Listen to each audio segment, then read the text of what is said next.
الحمد لله.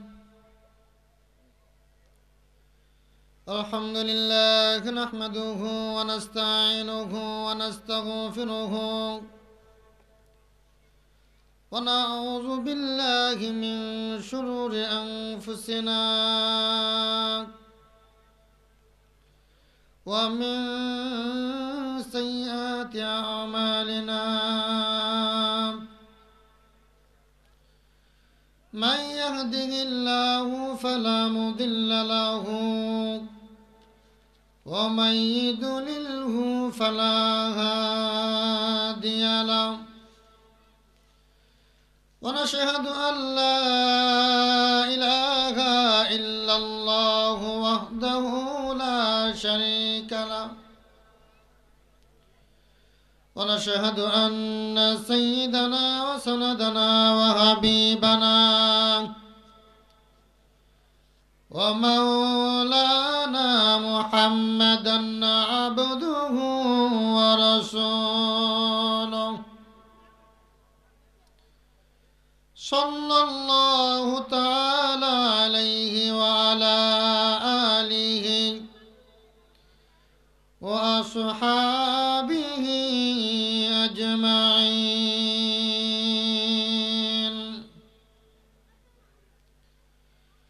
أما بعد فأعوذ بالله من الشيطان الرجيم.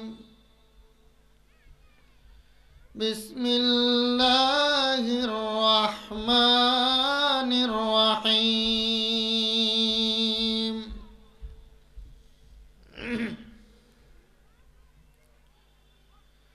ألف لام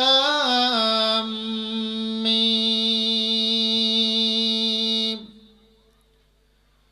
ذلك الكتاب لا ريب فيه هدى للمتقين.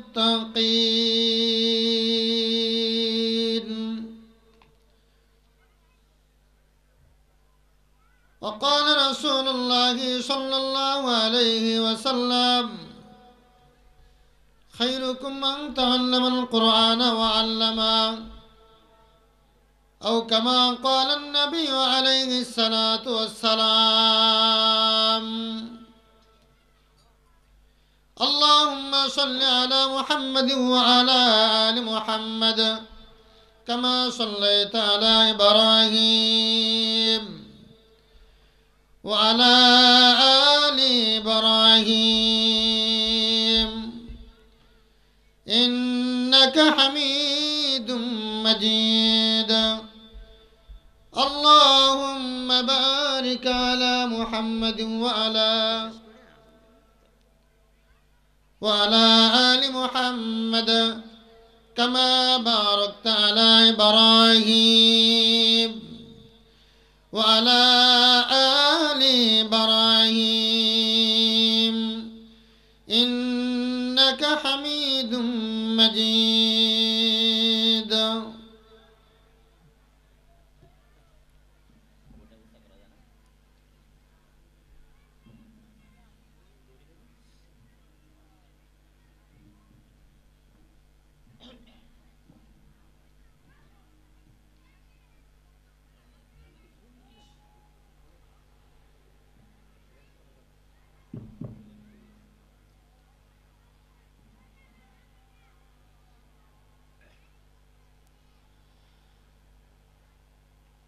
الله أكبر الله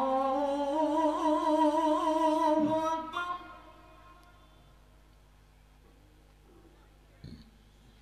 الله أكبر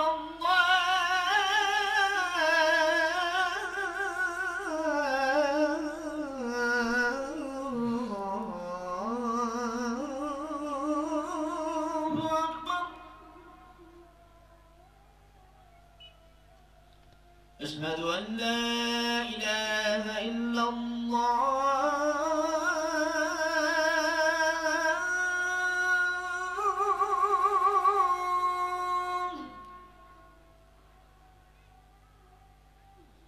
أشهد أن لا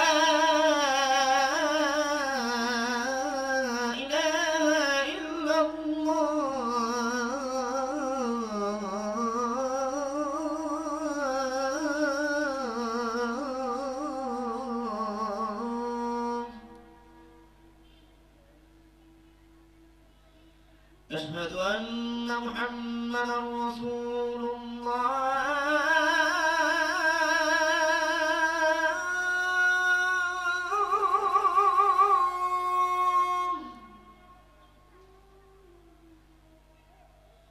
أشهد أن محمدا رسول الله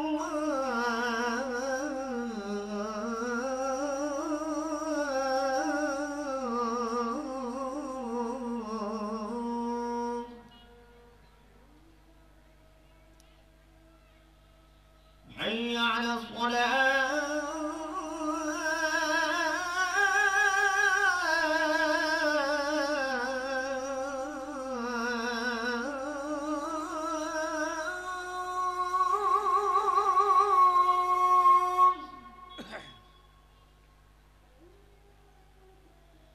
حي على الصلاة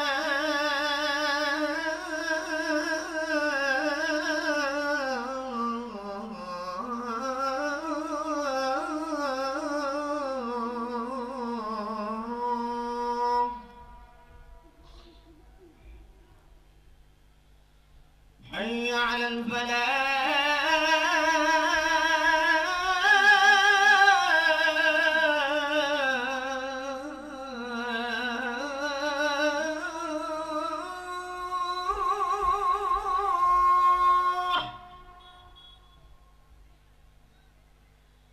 حي على الفلاح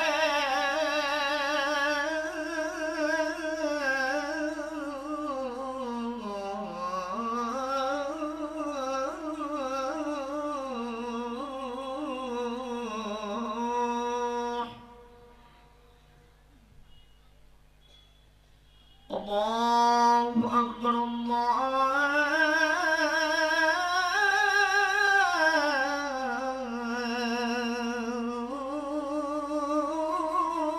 أكبر لا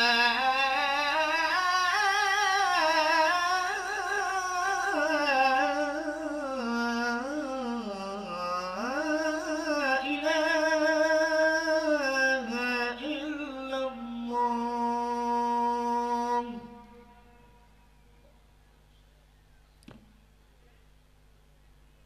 আলহামদুলিল্লাহ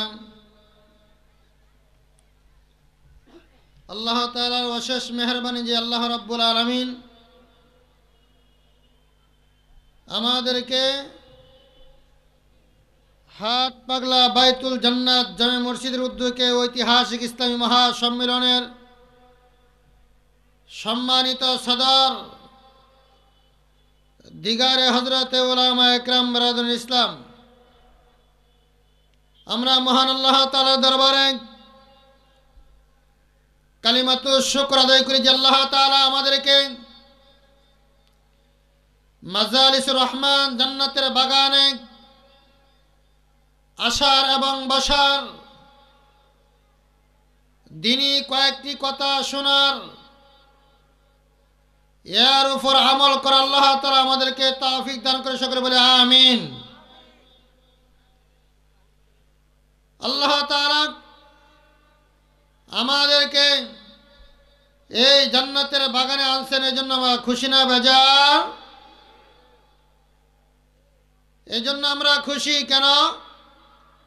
গেছে কালকে ওই জায়গায় মাহফিল ছিল না, আজকে আছে, কালকেও থাকবে না।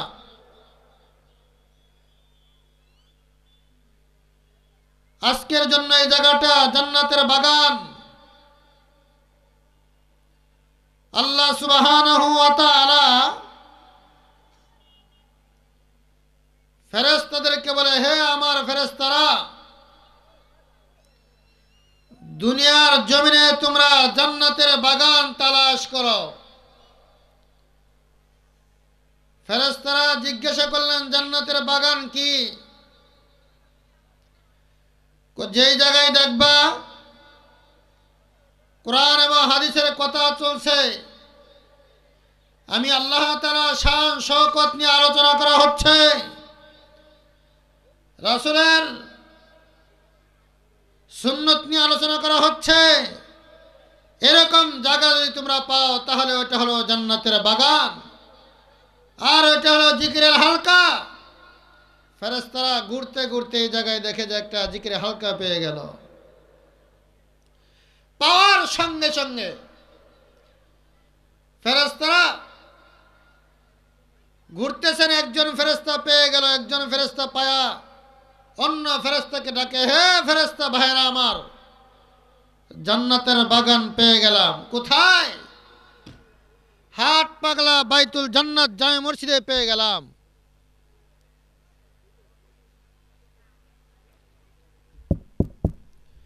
হাট পাগলা বাইতুল জান্নাত, এই মসজিদের প্রাঙ্গণে জান্নাতের বাগান পেয়ে গেলাম। এই কথা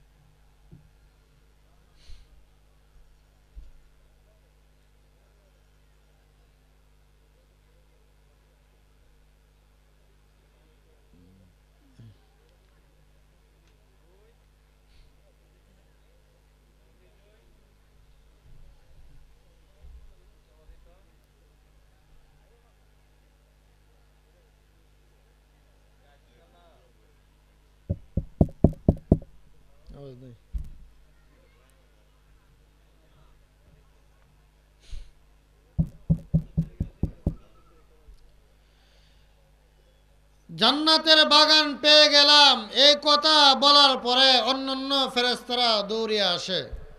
আসার পরে এই পুরা সামিয়ানার চতুর্পাশে ফেরেশতারা বেষ্টন করে দাঁড়িয়ে যা।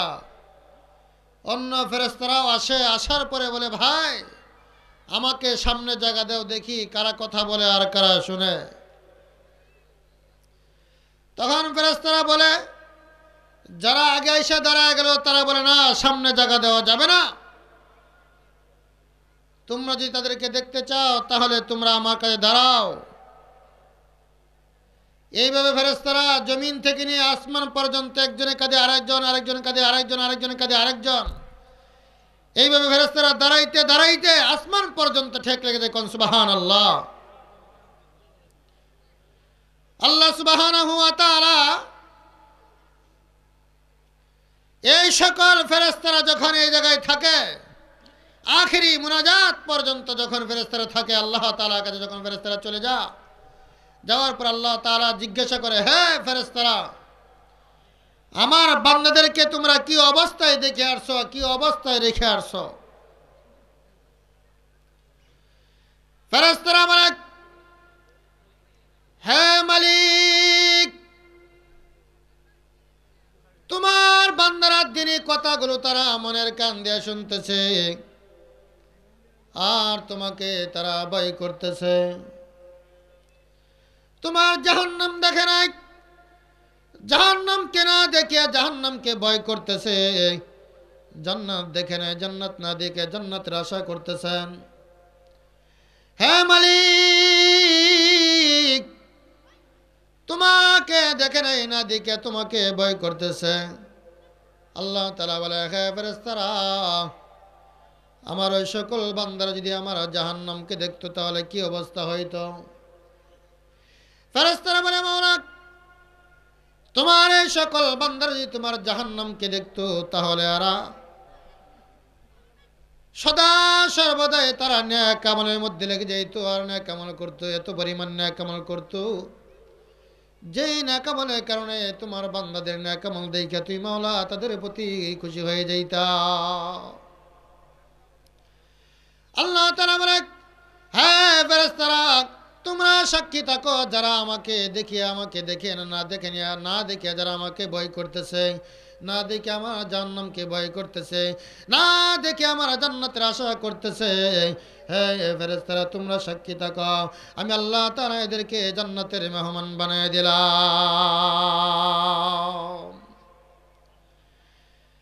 ভাইরা আমার, এই জন্য আমরা এই জায়গায় যারা আসতেছি এবং বসতেছি, দিনই কথাগুলো শুনতেছি, সকলে জান্নাতের মেহমান হয়ে গেলাম। আল্লাহর পয়গম্বর বলেন, যারা এই জায়গায় বসে গেল, বসার পরে আল্লাহ তাআলার পক্ষ থেকে এত পরিমাণ মুষলধারে রহমত বৃষ্টির মতো রহমত নাজিল হয়। আল্লাহ তাআলা এত পরিমাণ রহমত নাজিল করে দেয়, ভাইয়ের আমার দুনিয়ার অন্য কোনো জমিনের ভিতরে নয়, শুধু যেই জায়গার ভিতরে জিকিরে হালকা হয় সেই জায়গার ভিতরে আল্লাহ তাআলা রহমত নাজিল করে দেয়। আল্লাহর পয়গম্বর বলেন, ওয়ানাযালাত আলাইহিমুস সাকিনা ওয়া খাশিয়াতুহুমুর রাহমা। আল্লাহ তাআলা এই জায়গার ভিতরে সাকিনা অবতীর্ণ করে দেয়, সাকিনা নাজিল করে দেয়। এই জন্য ভাইরা আমার, যারা নায়েবে নবীদের চেহারাগুলো শুইন দেখবে, আল্লাহ তাআলা চেহারা দেখার সঙ্গে সঙ্গে এদের সগীরা গুনাহগুলো মাফ করে দিবেন। ভাইরা আমার, এই যে চেয়ার দেখতেছেন, এই চেয়ার ছিল পয়গম্বর আরবি পয়গম্বরের চেয়ার, আল্লাহর পয়গম্বরের চেয়ার ছিল। কিন্তু পয়গম্বর চেয়ার রেখে পয়গম্বরের চেয়ারের ভিতরে একটা বস্তু রেখে গেছেন, সেই বস্তুটা হলো কিতাব আল্লাহি ওয়া সুন্নাত রাসূলি। আল্লাহর পয়গম্বর দুইটা জিনিস রেখে গেছেন, একটা হলো কোরআনে কারীম, আর একটা হলো রাসূলের সুন্নাত বা হাদিস রেখে গেছেন। যে আমি চলে গেলাম, আমার চেয়ার খালি না, আমার চেয়ারের ভিতরে আমি দুইটা জিনিস রেখে গেলাম, এই দুইটা জিনিসকে তোমরা অনুগত্য করবা। যদি তোমরা দুইটা জিনিসকে অনুগত্য করে চলতে পারো, তাহলে তোমাদের জিন্দেগি কামিয়াব। ভাইরা আমার, বিদায় হজের সময় লক্ষ সাহাবা একরামদের সামনে আল্লাহর পয়গম্বর ভাষণ দিলেন, হে আমার সাহাবীরা তোমরা শোনো, হে আমার সাহাবীরা তোমরা শোনো, আমি তোমাদের সামনে আল্লাহ তাআলার পক্ষ থেকে যা কিছু আসছে সকল কিছু তোমাদের কাছে পুঙ্খানুপুঙ্খভাবে পৌঁছাইতে পারছি কিনা। লক্ষ সাহাবা একরাম বলেন, ওগো আল্লাহর পয়গম্বর, এরকম কথা তো আপনি কোনোদিন বলেন না, আজকে কেন বলতেছেন? ওগো আল্লাহর পয়গম্বর, আমি তো বুঝি নাই আজকে কেন এরকম কথাগুলো বলতে। আল্লাহর পয়গম্বর বলেন, হে আমার সাহাবী, হে আমার সাহাবীরা তোমরা শোনো, আজকে আছে আগামীকালকে থাকবো না, ধারাবাহিকভাবে সকলের চলে যাইতে হবে।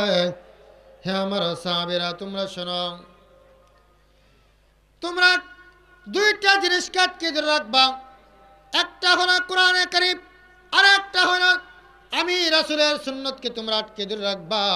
যদি তোমরা আটকে ধরে রাখতে পারো, তাহলে তোমাদের জিন্দেগি কামিয়াবি হবে, তোমাদের জিন্দেগি সফল কাম হয়ে যাবে। আর যদি তোমরা কোরআনকে না ধরতে পারো, আমি রাসূলের হাদিসকে না ধরতে পারো, তাহলে তোমাদের জিন্দেগি বরবাদ হয়ে যাবে। ভাইরা আমার, আল্লাহ রাব্বুল আলামিন কোরআনে কারীম, দুনিয়াতে আল্লাহ তাআলা কোরআনে কারীম দিয়ে মানুষকে আল্লাহ তাআলা সম্মানী করেছেন, মানুষের ঈমানকে আল্লাহ তাআলা দৃঢ় করে দিয়েছেন, মজবুত করে দিয়েছেন। যে বান্দা কোরআনে কারীমকে ধরবে, ভালোবাসবে, মহব্বত করবে, সে দুনিয়াতেই কোরআন তার সম্বল হয়ে গেল, আর কোরআনে কারীম তাকে জান্নাতের ময়দানে পৌঁছে দেবে। সুবহানাল্লাহ।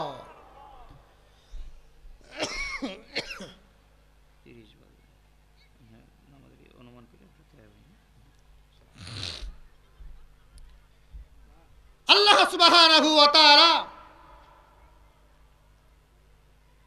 তিনি কোরআনে কারীমকে দুনিয়াতে দিয়া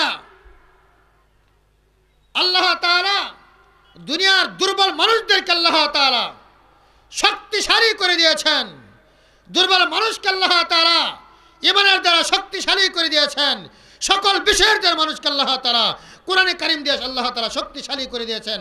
আল্লাহ তাআলা এই জাতিকে শুধু কোরআনের দ্বারা আল্লাহ তাআলা শক্তিশালী করেছেন।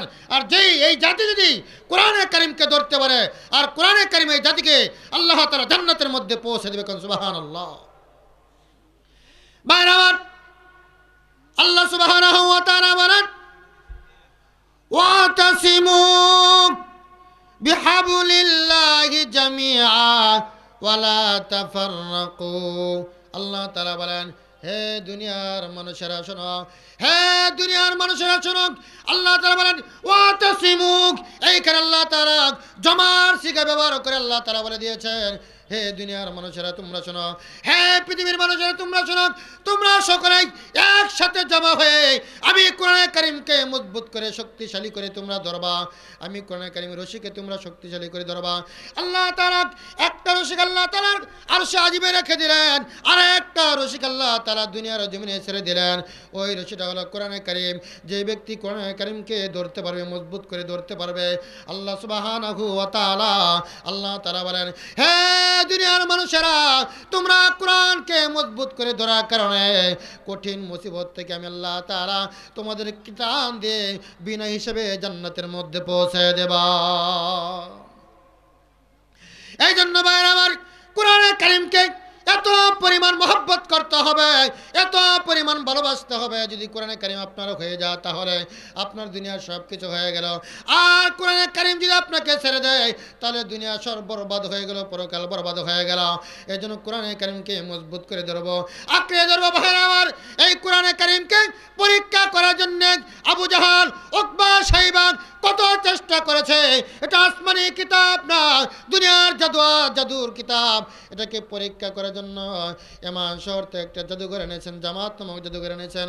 আবু জাহাল, উকবা, শাইবা তারা এমান শহর থেকে জামাত নামক জাদুঘরকে ভাড়া করে নিয়ে আসছেন। হে জাদুঘর, তোমাকে আমরা ভাড়া করে নিয়ে যাচ্ছি। মোহাম্মদ যেই বাণী পড়ে সেটা জাদুর কিতাব, জাদুর বাণী না, জাদুর কথা না, কোরআনে কারিমের কথা না, আসমানি কথা। তুমি এটা তাকে যাচাই বাছাই করবা। আল্লাহর পয়গম্বর কোরআনে কারিম তেলাওয়াত করতেছেন। এই সময় ভাইরা আমার, এমন শহর থেকে জামাত নামক জাদুঘরকে নিয়ে আসলেন।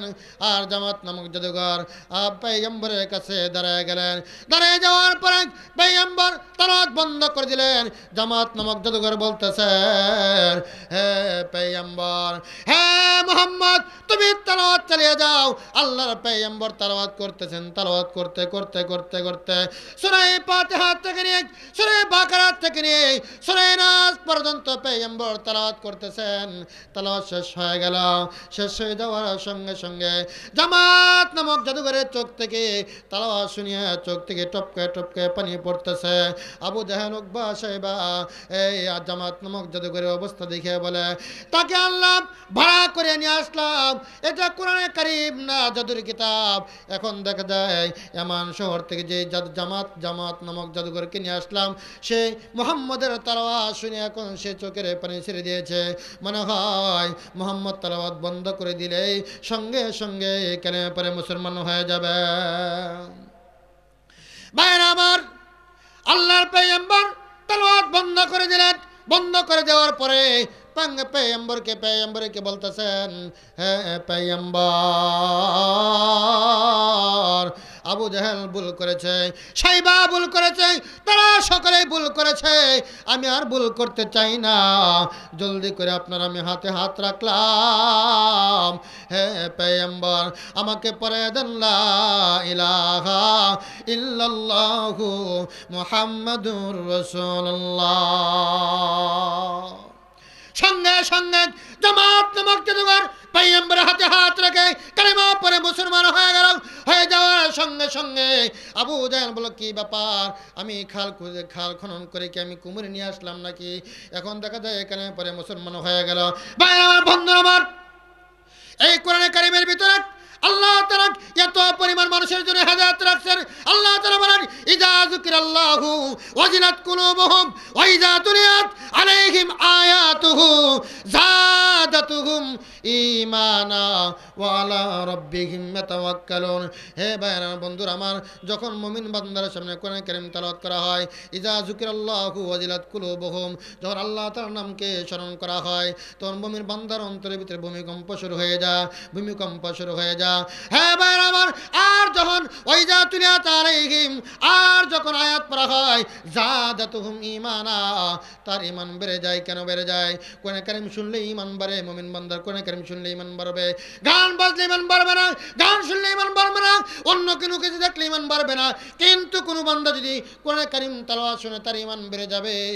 এই জন্য ভাইয়েরা আমার, বন্ধুরা আমার, রমজান মাসে মানুষের ইমান বেড়ে যায়। কেন বেড়ে যায়? খতম তারাবি শুনলে মানুষের ইমান বেড়ে যায়, শয়তান দূরীভূত হয়ে যায়। যখন মানুষ তেলাওয়াতগুলো শোনার সঙ্গে সঙ্গে বান্দার অন্তরের ভিতরে মনটা নরম হয়ে যায়। ভাইয়েরা বন্ধুরা আমার, কোরআন কারীম যখন বান্দার সামনে তেলাওয়াত করা হয়, যখন একটা হরফকে উচ্চারণ করা হয়, আলিফ লাম মিম, এই তিনটা হরফ হরফে মুকাত্তা বলা হয়। এই হরফে মুকাত্তা তিনটা হরফকে মিলে একটা হরফ নয়, পৃথক পৃথক। আলিফ একটা হরফ, মিম একটা হরফ, লাম একটা হরফ। আলিফ শব্দ আপনি উচ্চারণ করেছেন, আলিফ শব্দ উচ্চারণ করার সঙ্গে সঙ্গে আল্লাহ সুবহানাহু ওয়া তাআলা আপনার আমলনামায় 10টা নেকি দিয়েছেন। কোন সুবহানাল্লাহ। আর যদি আপনি নামাজের ভিতরে দাঁড়িয়ে পড়েন আলিফ লাম মিম, তাহলে প্রতি হরফের বিনিময় আল্লাহ সুবহানাহু ওয়া তাআলা আপনাকে, প্রতি হরফের বিনিময়ে আল্লাহ তাআলা 100 করে নেকি দান করবে। সুবহানাল্লাহ। ভাইরা বন্ধুরা আমার, এই জন্য বান্দা যখন নামাজে দাঁড়িয়ে যাক, প্রতি হরফের বিনিময়ে বান্দার আমলনামা আল্লাহ তাআলা 100 করে নেকি দিয়ে দেয়, 100 করে নেকি দিয়ে দেয়।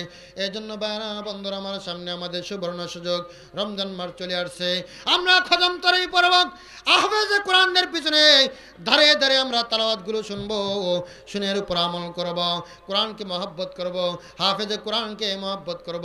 ভাইরা বন্ধুরা আমার, কোরআন কারীমের ভিতরে কত পাওয়ার, কত আল্লাহ তাআলা এর ভিতরে কত জাদু রেখে দিয়েছেন। কোন বান্দা যদি খেয়াল করে কোরআন কারীমকে তেলাওয়াত শুনতে পারে, তাহলে বান্দার অন্তর ভিতরে আল্লাহ তাআলা হেদায়েত দান করে দেয়। ভাইরা আমার, বন্ধুরা আমার, হযরত উমর ফারুক রাদিয়াল্লাহু তাআলা দারুণ দুআতের ভিতরে সকলে পরামর্শ করলেন। কি পরামর্শ করলেন? যে কে মুহাম্মাদের গর্দান উড়াইতে পারবে? সকলকে পালাক্রমভাবে জিজ্ঞাসা করা হলো। সকলে বলে পারবো না। তখন যখন উমরের কাছে আসলো, উমর বলল আমি পারবো। আবু জাহেল বলে ঠিক আছে, তোমার দ্বারা সম্ভব, আর কার কাছে সম্ভব না। আল্লাহর পয়গম্বর গর্দান আনার জন্য আবু বকর হযরত উমর যখন বের হয়ে যাওয়ার সঙ্গে সঙ্গে রাস্তার ভিতরে তার বন্ধুর সাথে দেখা হয়ে গেল। দেখা হয়ে যাওয়ার সঙ্গে সঙ্গে ভাইরা আমার, তার বন্ধু তাকে বলতেছেন, হ্যাঁ উমর, তুমি কোথায় যাচ্ছ?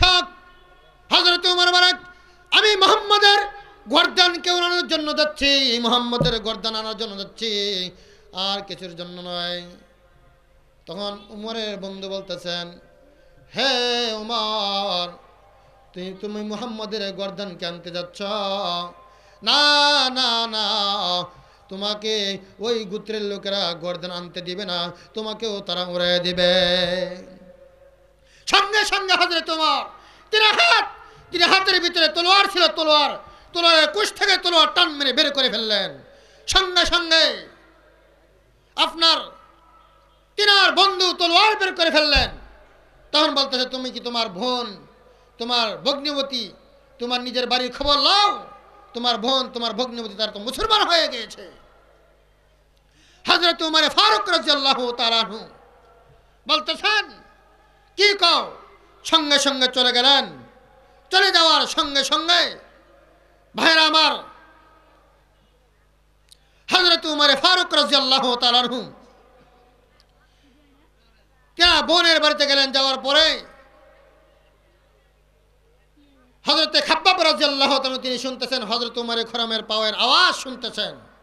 শোনার সঙ্গে সঙ্গে বলতেছেন, কি ব্যাপার? মনে হয় হযরত উমর আসতেছে। এখন যদি সে টের পায় যে আমি এইখানে কোরআনে কারীম শিক্ষা দিচ্ছি, তাহলে আমার গর্দান তো হযরত উমর উড়িয়ে দিবে। সঙ্গে সঙ্গে ভাইয়েরা আমার, হযরত উমর ফারুক রাদিয়াল্লাহু তাআলা আনহু তিনার বোন ঘর থেকে বের হয়ে যায় বলতেছেন, ভাই,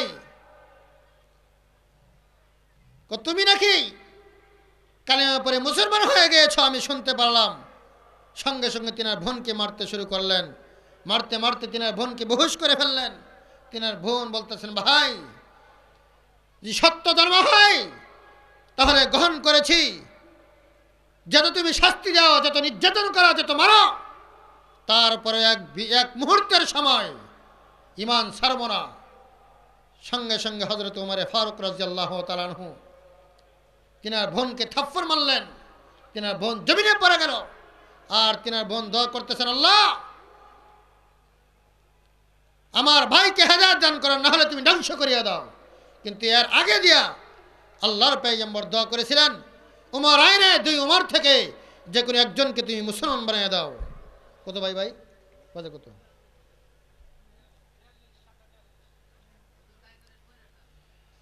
হযরত উমর ফারুক রাদিয়াল্লাহু তাআলা সঙ্গে সঙ্গে আল্লাহর পয়গম্বর দোয়া করেছিলেন, দোয়া করার সঙ্গে সঙ্গে দোয়া উমরের বেলা কবুল হয়ে গেল। আর উমর সঙ্গে সঙ্গে তার বোনকে বলতেছেন, হে আমার বোন, আমাকে জলদি করে তুমি হযরতে পয়গম্বরের কাছে নিয়ে যাও। পয়গম্বরের কাছে নিয়ে গেলেন, আর সঙ্গে সঙ্গে সেই কালেমা পড়ে মুসলমান হয়ে গেল। নামাজের সময় হয়ে গেছে, বিস্তারিত আলোচনা করা গেল না।